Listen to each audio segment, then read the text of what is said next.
We're live in downtown Fargo as several bars adjust to the earliest closing time they've ever had. Several school districts announced their plans as COVID cases continue to rise. Plus, parents and students rally to get student athletes back in action in North Dakota. Valley News Live at 10 starts right now.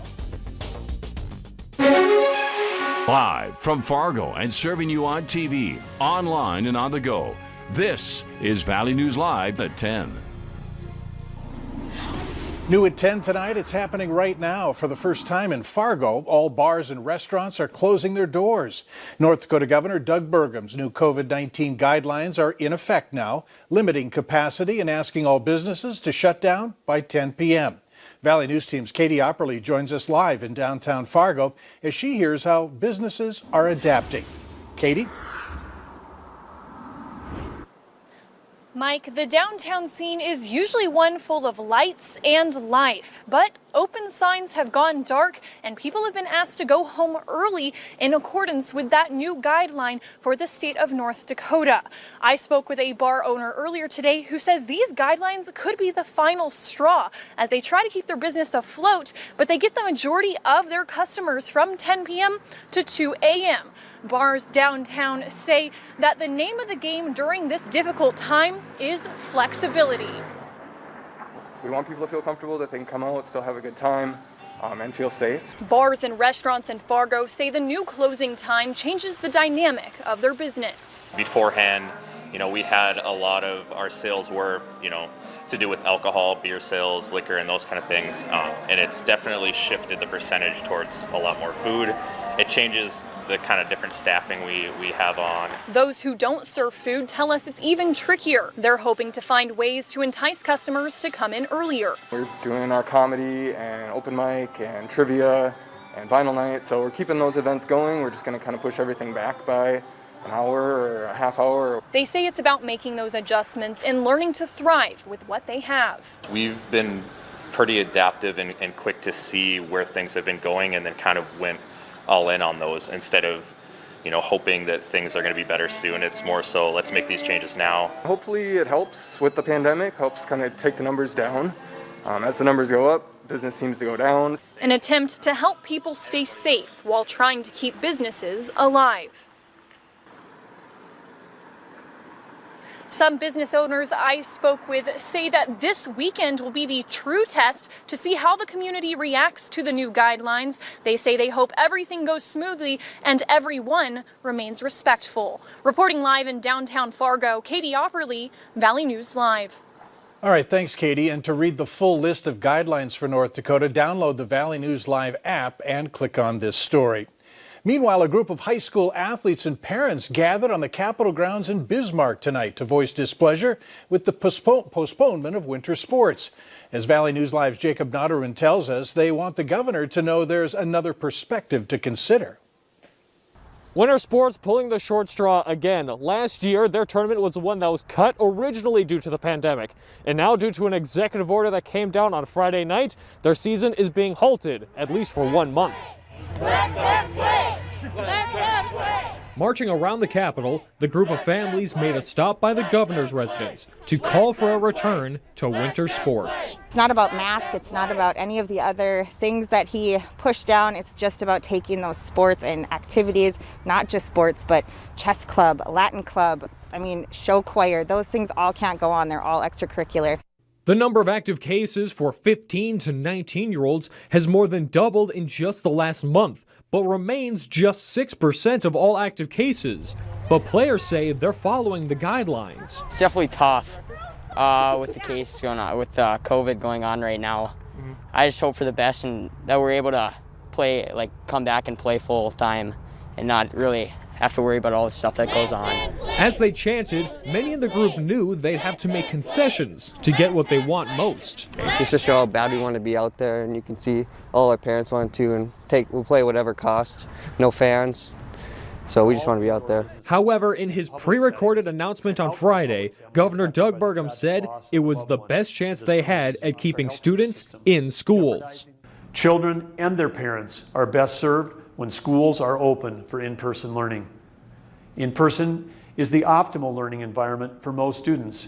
It gives them the greatest access to nutritional and support services and the greatest chance for success. But parents argue if their kids are in person all day already, they feel comfortable with them with the same kids after school.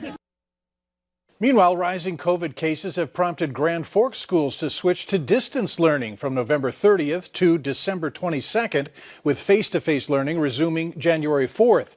The school board making that move tonight on an 8-1 vote. This will be the students' last week in the classroom. Next week, teachers will have 3 planning days prior to the Thanksgiving break. Grand Forks was the only large district in the state to complete the first trimester with students in the classroom full-time. Meanwhile, no changes will be made to the learning models within the Fargo schools. For now, elementary students will continue with 4 in-person learning days per week. Middle and high school students will stay in their hybrid model until at least the new semester begins on January 19th. The task force will meet again on December 7th. With a handful of North Dakota sheriffs saying they won't enforce a statewide mask mandate, Morton County Sheriff seems to be sitting on the fence, opting instead to educate first. Kyle Kirchmeyer, whose county includes Mandan, wrote on Facebook today, "If you're uncomfortable wearing a mask, then you also have the right to take your business elsewhere. If a business contacts us due to someone not abiding by the mitigation measures, we will certainly prioritize education." The sheriff adds that he hopes everyone takes the mitigation measures seriously and respects one another. A North Dakota lawmaker is under fire for threatening messages on Facebook after the governor's announcement late Friday.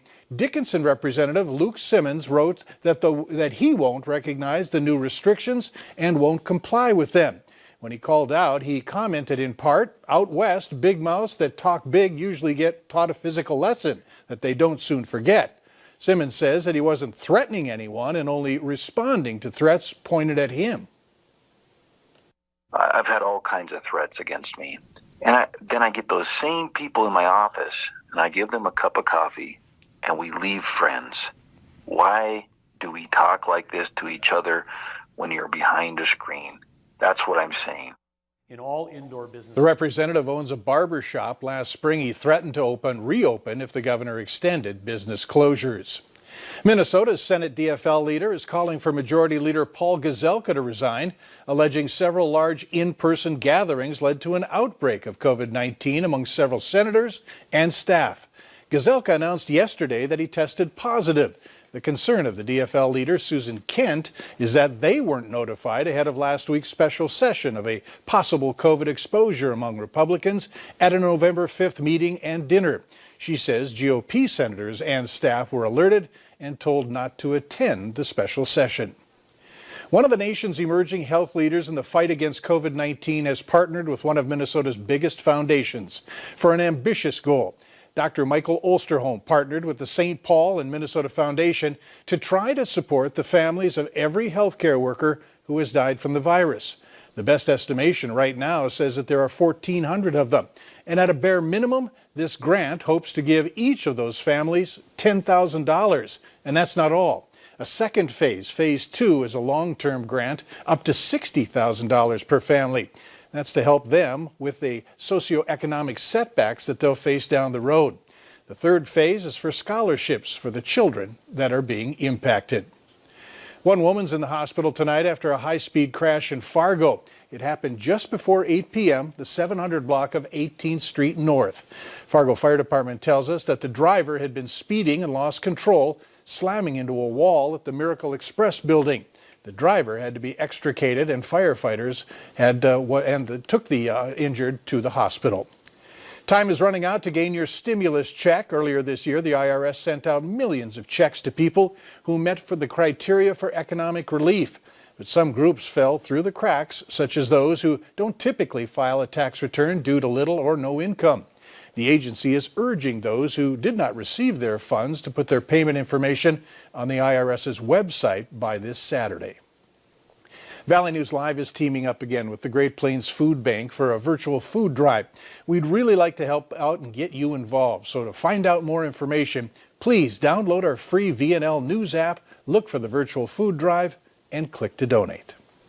Later on Valley News Live at 10, someone has a winning Powerball ticket on their hands that was purchased in North Dakota. Now they just have to claim it. But first, tonight may be the coldest night of the week. Hutch has the details right after this break.